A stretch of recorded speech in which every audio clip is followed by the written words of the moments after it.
Capítulo 5. Origem e fim do mal e da dor. Estes conceitos não estão fora de nosso mundo.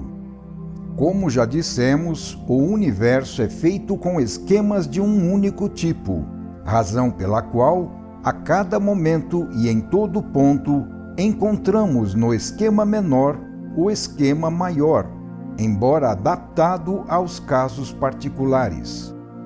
Tudo ecoa e se repete no universo. O eco desse primeiro ato do ser não se extinguiu. Ele revive nas formas da vida, que continua a se desenvolver pela via então iniciada e traçada. O denominado pecado original, no ato de comer o fruto proibido da árvore do bem e do mal, não simboliza o ato sexual, que é necessário à vida, mas sim a degradação do amor espiritual em amor carnal, do qual deriva apenas uma gênese falsa, destinada a acabar na morte. Esse pecado encobre um fato muito mais central e mais grave, que é a revolta contra Deus. Esse ato foi efetivamente instigado por Satanás, o anjo decaído, que pretendeu se fortalecer com a conquista de novos prosélitos, ligando-os ao seu sistema de rebeldia. Assim, o pecado de Adão nada mais constituiu senão uma reprodução especial do processo de degradação já iniciado, uma consequente queda do homem arrastado por Satanás na queda dos anjos, uma imitação que prolonga o fenômeno à semelhança de uma desintegração atômica em cadeia. Os motivos da grande queda sobrevivem a todo momento na Terra. Eles ficaram inseridos na natureza do ser, tornando-a corrompida e falaz.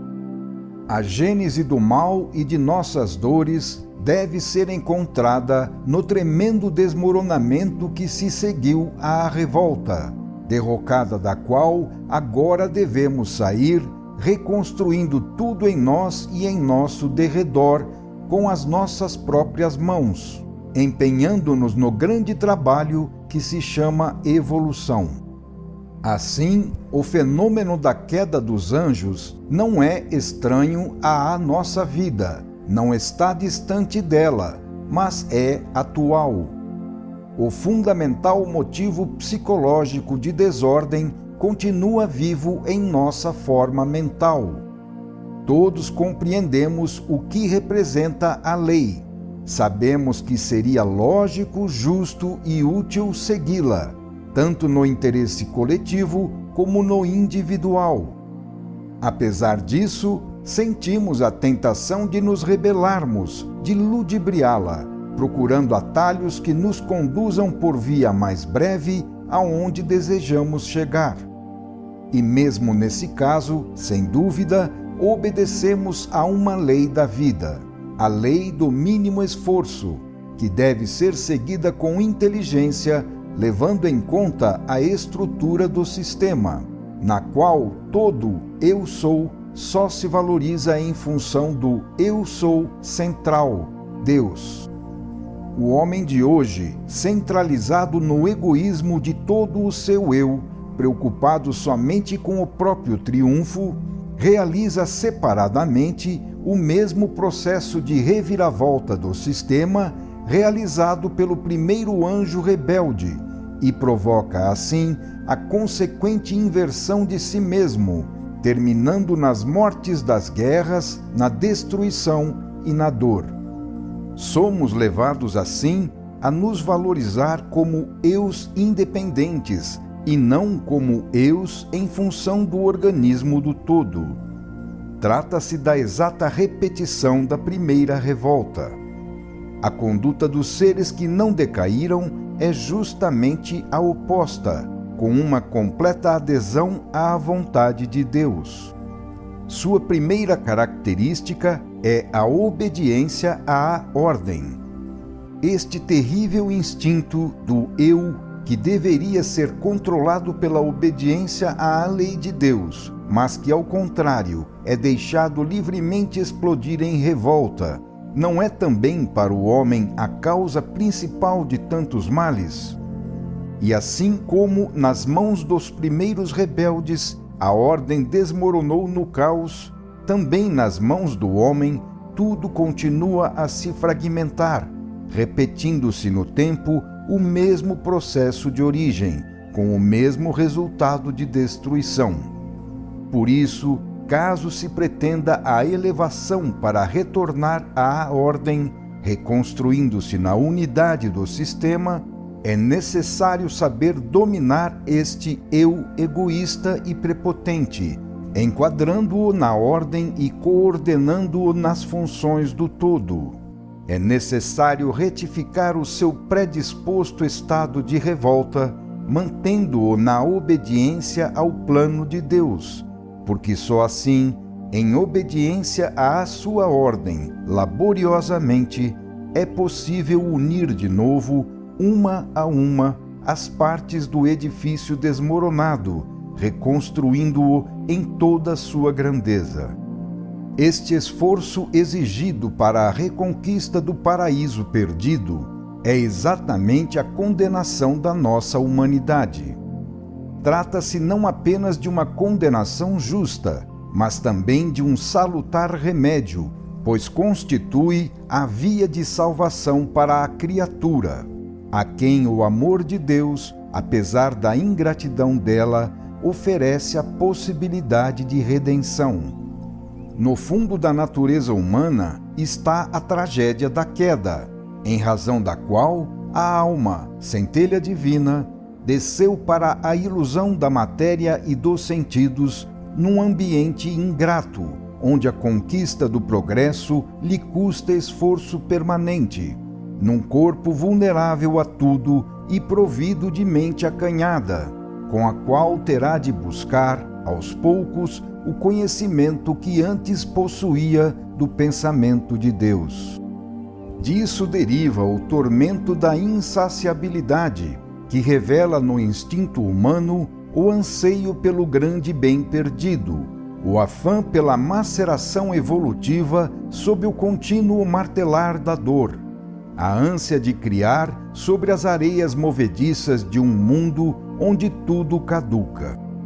Eis a razão para a existência da ignorância, que deve ser vencida com o esforço do pensamento, com as descobertas científicas, com o sacrifício dos mártires e com o amor de Deus, que, manifestando-se pela revelação, vem ao nosso encontro inspirativamente, permitindo que levantemos os véus do mistério. Eis Cristo, o mais perfeito Filho de Deus, fazendo-se homem em nossa dor, para nos ensinar a via da redenção. Assim tudo se explica: a luta pela seleção, as guerras, as enfermidades, as desgraças, o ódio, a mentira e todas as traições que se entretecem na vida. O nosso mundo assumiu o aspecto que revela a estrutura do sistema desmoronado.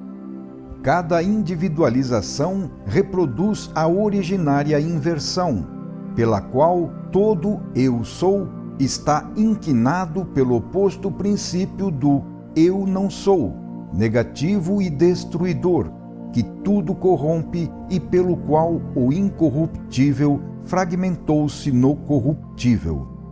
O princípio originário permanece, mas falseado, porque não oferece mais correspondência com os antigos valores. Foi a revolta originária que semeou no ser esse germe maléfico que continua a viver da sua vida. E assim, em nosso mundo, a negação está infiltrada em toda a afirmação. A vida casou-se com a morte. A enfermidade aninha-se em todos os corpos sãos. A destruição dirige toda a construção. O mal ofende o bem, e Satanás se introduz por toda a parte, procurando trair Deus. O motivo da queda dos anjos e do pecado original repete-se a todo instante entre nós, em nossa vida cotidiana. Não se trata aqui, portanto, de elucubrações filosóficas relativas a fatos distantes que não nos dizem respeito. Só a evolução, a ascensão da matéria ao espírito, pode cicatrizar a grande ferida, pode desembaraçar o ser do cerco maléfico que ele mesmo desejou. Mas isso só se completará após um longo e doloroso caminho. Só desta maneira se explica o motivo de nossas posições atuais, das quais só podemos nos evadir subindo, embora sofrendo. Eis as origens da dor e do mal. O semblante da criatura traz o estigma funesto. Ela continua a sangrar da primeira colisão com as colunas do sistema. O ser decaiu, mas as colunas da lei não se abalaram. A lei permaneceu intacta e a dor tornou-se o sinal da alma rebelde, continuando a lhe recordar a grande tragédia, que a criatura caída desejaria esquecer, abandonando-se ao originário instinto de felicidade, ainda vivo nela. Mas entre a felicidade e este anseio, jaz uma nuvem que só poderá se dissipar através de uma longa luta de reintegração. O ser desejaria repousar, mas é chamado à dura realidade pelo açoite da dor, e então, só então, desperta e indaga: por quê? Por que nascer, existir, sofrer?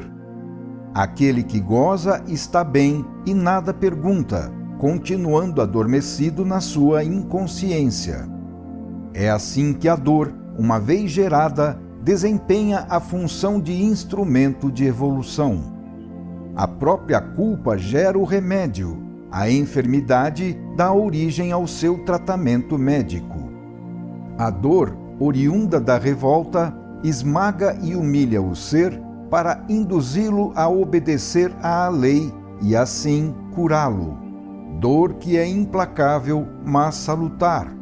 Dor que os involuídos amaldiçoam porque não lhe compreendem a função criadora e que os santos abraçam não por insano masoquismo, mas porque sabem que ela significa a escada pela qual se sobe.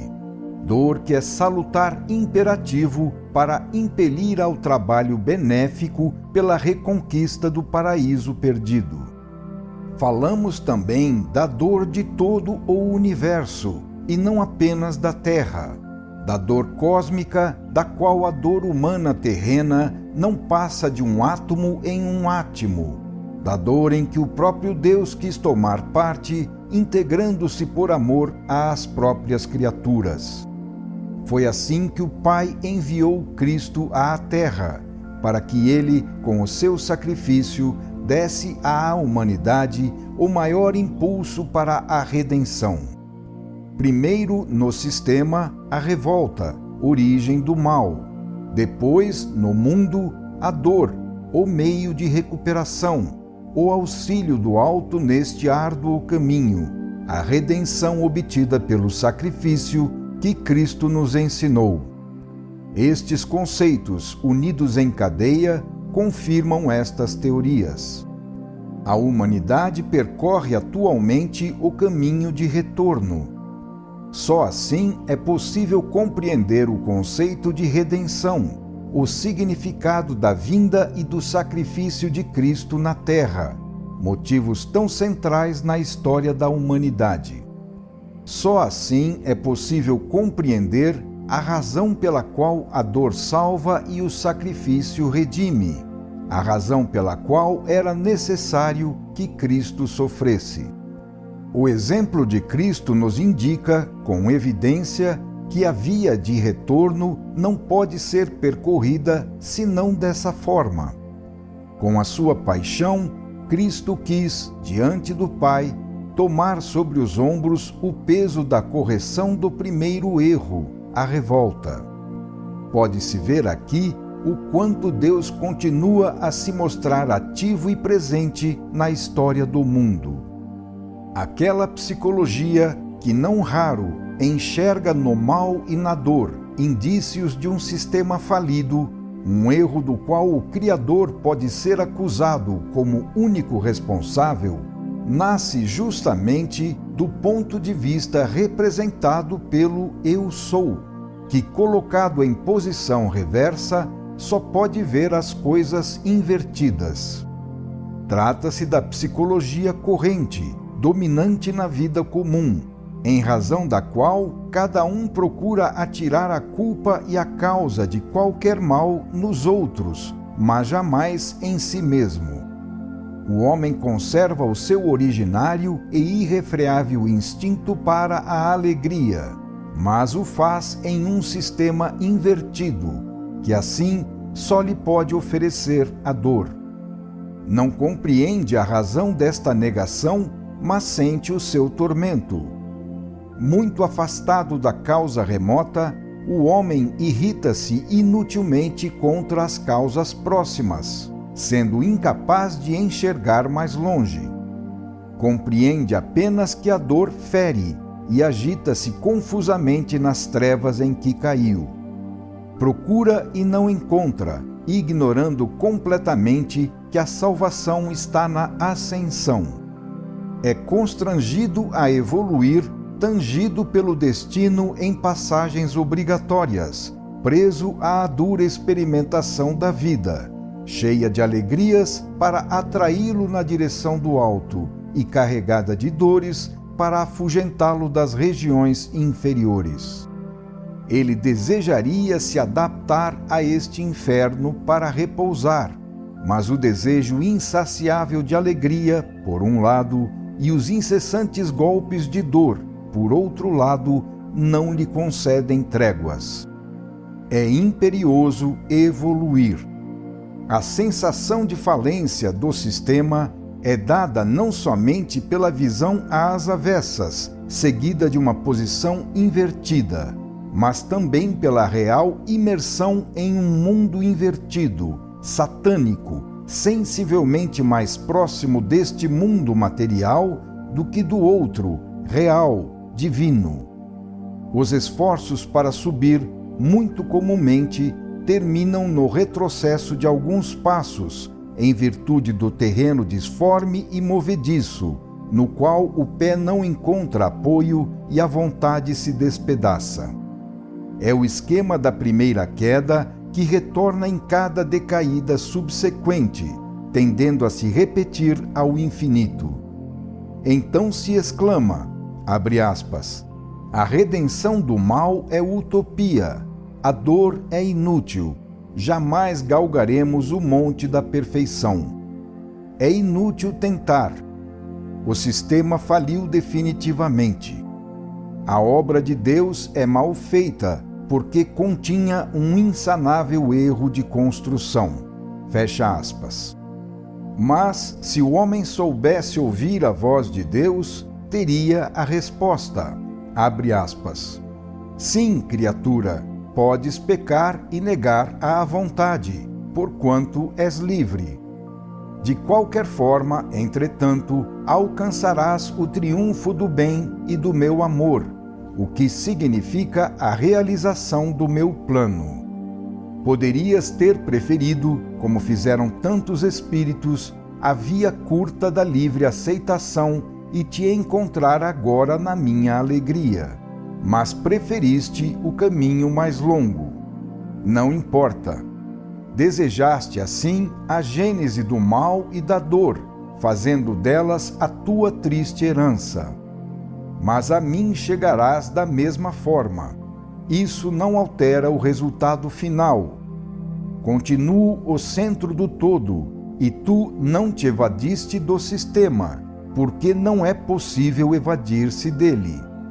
Quem se inverteu foste tu, e não o sistema. Tu, porém, permaneces meu filho, e o que procuro é te endireitar, estimulando a livre vontade da criatura por meio da dor e do amor. Nada está perdido. Podes reconquistar sua antiga posição. Mas para isso deves sofrer, o que não é apenas justo, mas também benéfico, porque sofrendo compreenderás. A dor te abrirá os olhos. Uma longa e dura experimentação te constrangerá, através de muitas provas, a te reconstruires tal como eras antes de te demolires na queda do teu ser. Minha bondade te oferece na evolução uma via para te redimires do mal desejado e te evadires da dor. Será duro e não terás outro caminho se quiseres sair do teu estado. Voltarás a percorrer em ascensão tudo o que percorreste na descida. Por teres te rebelado, bem mereceste este açoite em tuas carnes, flagelo que eu permito para que o teu espírito ensombrado desperte. Isto é para o teu bem, porque te amo e te quero ver feliz amanhã. Primeiro entenderás a lição da dor, para poder fugir dela. Quanto mais tardares em compreendê-la, tanto mais ela irá durar. A tua rebelião à minha ordem aumentará em proporção à intensidade da pena. Continuas no sistema do qual eu sou o centro e no qual represento a alegria suprema do ser. Na minha ordem está implícito que rebelião significa dor, cuja intensidade será tanto maior quanto mais de mim te afastares. Meu outro meio é o amor. Com ele te atraio incessantemente, incitando-te a refazer o caminho para chegares a meus braços e neles repousares feliz. É por esse motivo que te ofereço todos os auxílios possíveis para te instruir por meio de espíritos superiores, meus operários no sistema, que através da palavra e do exemplo te indicam as vias da redenção. Compelido pelo impulso negativo, onde encontras dor, e atraído pelo impulso positivo, onde encontras alegria, não podes resistir à convergência destas duas forças. Como se poderia, de outro modo, induzir uma criatura livre, mas cega, a reencontrar o próprio bem? Quis, assim, tornar quase fatal a tua salvação, mas sem jamais violar a tua liberdade. Porém, ainda que tu, no caso extremo, quisesses, contra o teu interesse, o absurdo do teu prejuízo, ainda que tu, com inflexível revolta, quisesses a tua dor eterna, também neste caso, mesmo diante de tamanha loucura, de persistires inarredável nesse teu desejo, o sistema perdura intacto e o meu amor triunfa. O edifício erigido pela rebelião contra mim será anulado até o último fragmento. E tu, criatura ingrata, se quiseres persistir absolutamente na negação, caminhando de dor em dor crescente, procederás com as tuas próprias mãos à tua autodestruição, como quiseste, desaparecendo assim em tua negação final no não ser. Anular-te é o meu último ato de bondade e piedade para contigo. É o que tu chamas a minha vingança com o inferno eterno. Fecha aspas. Assim poderia falar a voz de Deus a quem soubesse ouvi-la, pois no final dos tempos tudo se realizará plenamente como Deus quis. A revolta dos espíritos das trevas não terá passado de um episódio impotente para perturbar a integridade do sistema perfeito. E Deus, tal como quis no princípio, resplandecerá no fim, no triunfo do bem. O dualismo bem e mal em que hoje está dividido o universo, como desvio transitório e não como estrutura do sistema, será no fim reabsorvido no monismo originário, que a cada momento só permanece despedaçado relativamente, porque o Uno triunfará. O mal e a dor, filhos da revolta contra Deus por orgulho, não possuem poder para fazer desmoronar o sistema, constituindo apenas uma doença curável que acomete somente o aspecto imanente do Uno e que o próprio sistema sabe sanar, pois Deus, do seu polo oposto na transcendência, observa e cura. Tudo permanece absolutamente perfeito, ainda quando nada mais podemos observar, senão a imperfeição em que estamos imersos. Tudo permanece perfeito, como assim exigem a lógica e a razão. É evidente que num sistema gerado pelo amor e baseado neste seu princípio central, construído de bem e para a alegria, o mal e a dor não possam ser eternos. Uma sua afirmação definitiva, ainda que em proporções ínfimas, significaria a falência do sistema de Deus. Mal e dor constituem tão somente um aspecto patológico que não se pode tornar eternamente crônico no sistema, sem se resolver com a morte do enfermo ou com a sua cura. O que acontece em escala menor em nossa saúde física repete o que nos mostra o esquema universal do fenômeno. Para o indivíduo que quisesse permanecer sempre rebelde, a morte se manifestaria com a sua anulação, com a sua expulsão do sistema para o nada, porquanto o sistema é o todo. A cura é representada pela reentrada do ser no sistema, a qual significa sua conversão ao bem. Uma das mais fortes razões pelas quais o mal e a dor não podem deixar de se anular no final é dada pelo fato de terem nascido justamente de uma exagerada superestimativa do princípio divino do Eu Sou, por parte dos espíritos rebeldes. Foi exatamente esse exagero que, pela lei de equilíbrio inerente ao sistema, produziu como reação uma contração desse princípio no oposto princípio do Eu Não Sou, levando a uma limitação na negação, a uma inversão do bem e da alegria no mal e na dor. Ora, insistir em tal via de ruína significa caminhar cada vez mais contra o princípio vital que rege o próprio eu. Significa ir contra si mesmo.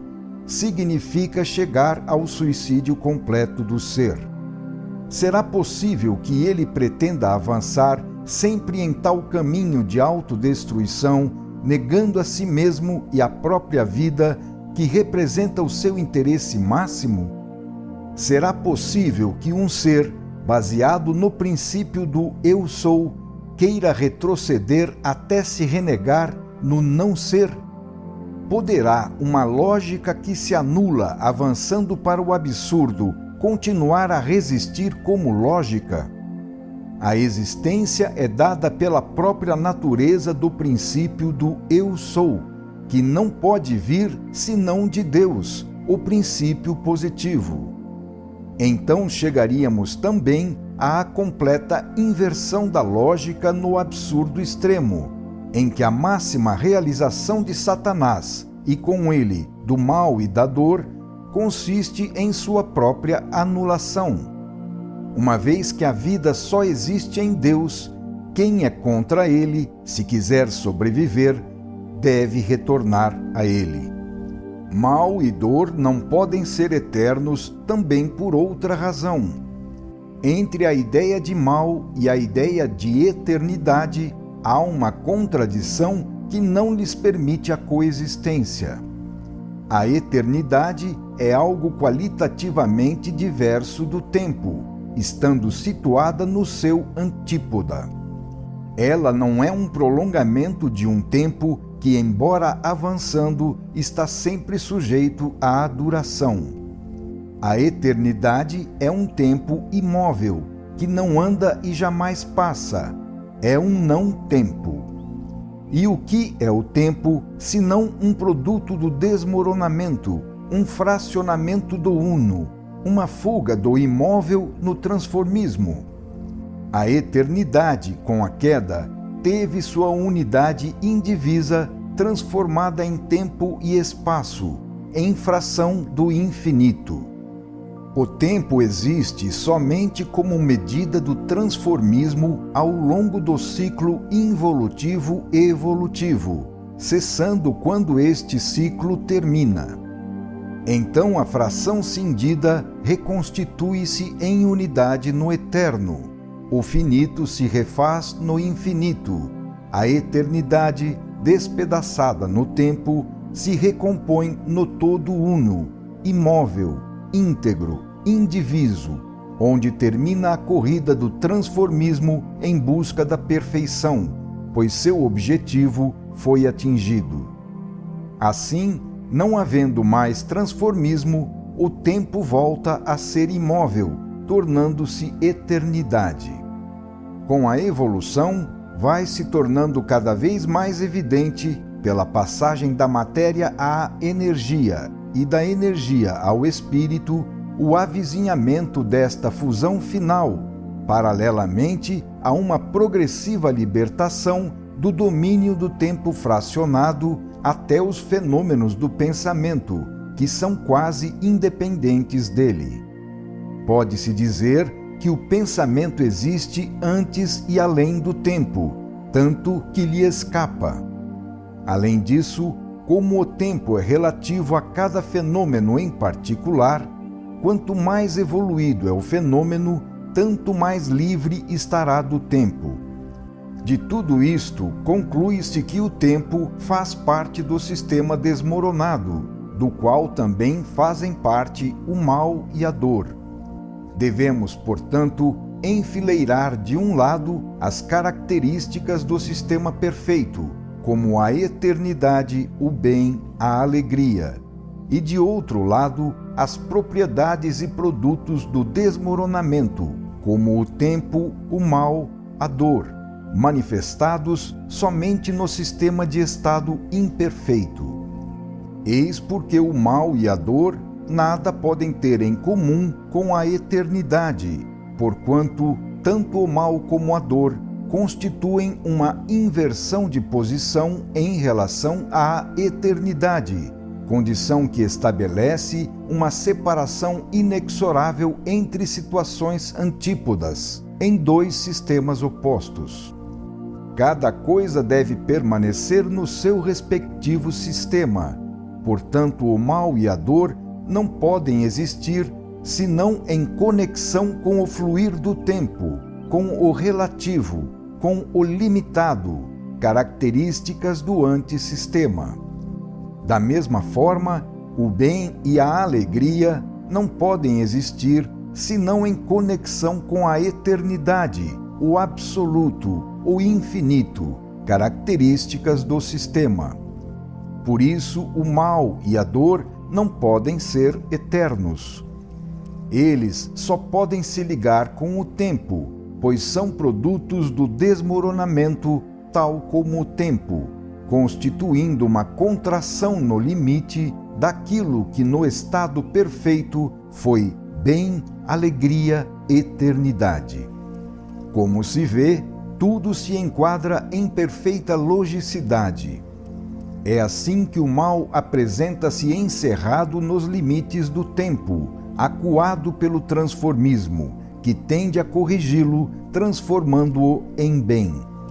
Por isso o mal, devido à sua firme vontade de se conservar tal como é, tem pressa, pois sente a sua instabilidade, a sua posição de desequilíbrio, de exceção, enquanto a regra do sistema não decaído é uma posição de equilíbrio e estabilidade no bem, que, pelo contrário, não tem pressa, não joga com efeitos imediatos como faz o mal, mas prefere, na maioria das vezes, aguardar para se realizar, concedendo ao mal a primeira vitória, porque sabe que o Senhor do tempo é o bem e não o mal.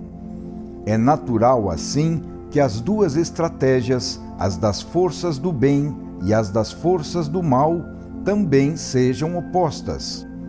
A estratégia do mal é contraída, a curto prazo, imediata, complicada, concreta.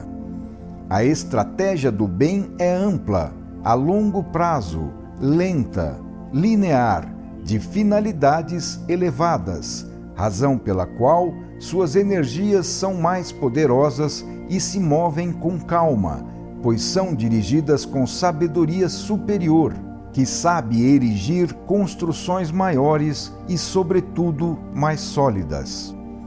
Por todas estas razões, o mal, na sua luta contra o bem, encontra-se já de início em posição de inferioridade e vencido.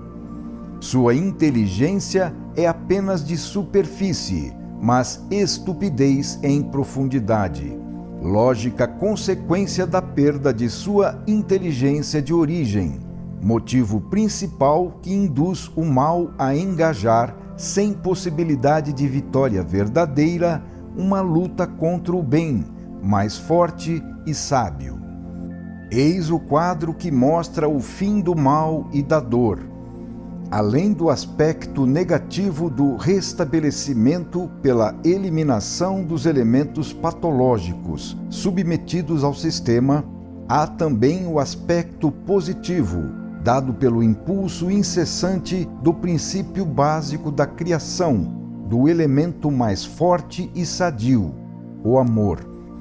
Este princípio, do qual tudo nasceu, deve finalmente triunfar, firmando-se como Senhor absoluto. Isto significa que o bem e a alegria, componentes do amor, devem triunfar sobre o mal e a dor. E vemos que o amor está sempre em ação. Ele também significa unidade, constituindo a força que compele o universo à reunificação no uno originário. Todas as vezes que o ser encaminha-se para o todo, tentando uma reunificação parcial, ele encontra a alegria, que lhe exprime o consenso da vida.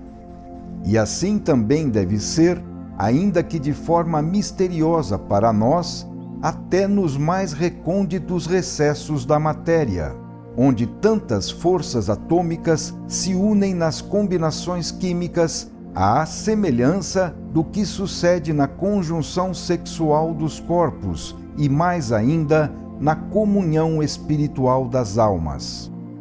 Ao amor, impulso criador primordial, está confiada, portanto, a função de reconstruir o universo. Pelo princípio dos esquemas múltiplos e de tipo único, repetido em todos os níveis evolutivos, o fato de que também em nosso nível o amor é ato de criação e de alegria, que ele repete e imita, prova que o primeiro ato de amor originário de Deus foi de criação para a felicidade. Se igualmente entre nós tudo que nasce do amor é alegria, também a primeira criação deve ter sido fruto alegre do amor. Isso nos é indicado pelos fatos, nos quais continuamos a repetir o modelo máximo, ainda que de formas e com resultados imperfeitos, mas sem esquecer jamais o motivo de origem, mantido como esquema fundamental do ser. O nosso amor, havendo decaído, inverteu parte da sua alegria em dor, e agora só pode criar parcialmente, com sacrifício. Apesar disso, ainda que dolorosa, a criação, desde a física do animal até a espiritual do gênio e do santo, constitui sempre a maior alegria da vida. O nosso universo é uma contração da infinita liberdade e vastidão do amor de Deus na prisão do nosso egoísmo separatista, que lembra o acanhado campo cinético das trajetórias fechadas do mundo atômico da matéria, como energia congelada. Ora, toda vez que o ser consegue realizar o esforço para se evadir da sua prisão, dilatando-se da contração da queda, ele percorre um segmento de ascensão e de libertação, desfrutando assim a originária alegria do amor. Deve gozar e sofrer ao mesmo tempo. É trágica a nossa posição a meio caminho. Sentimos-nos sufocar pela estreiteza da prisão de nosso egoísmo, mas rompê-la nos parece a morte do eu, razão pela qual desejamos reforçá-la. Contudo, a vida só pode estar no retorno à circulação no todo. Esse egoísmo nos mata. Assim, para podermos desfrutar a vida e nos expandir, é imperioso que despedacemos a prisão em que sufocamos e nos evadamos. É imprescindível, portanto, para alcançar a alegria de uma vida maior, encarar o sacrifício do eu e enfrentar a dor, que quebra o egoísmo protetor do eu. Para viver, é necessário, em parte, morrer. É necessário destruir-se como cidadão do antissistema para se reconstruir como cidadão do sistema.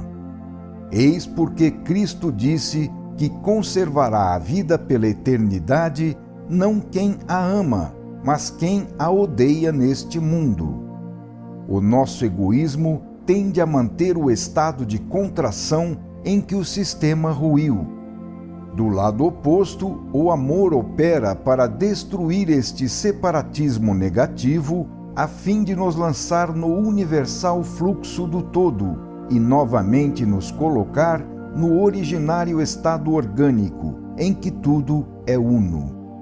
E a alegria que acompanha todo ato de amor, desde a entrega desinteressada do próprio corpo para a geração física, aos mais elevados altruísmos pela humanidade, nos indica que esse é o caminho da reconstrução e do retorno ao estado de origem, de amor, que somente gera bem e alegria. Final do capítulo 5.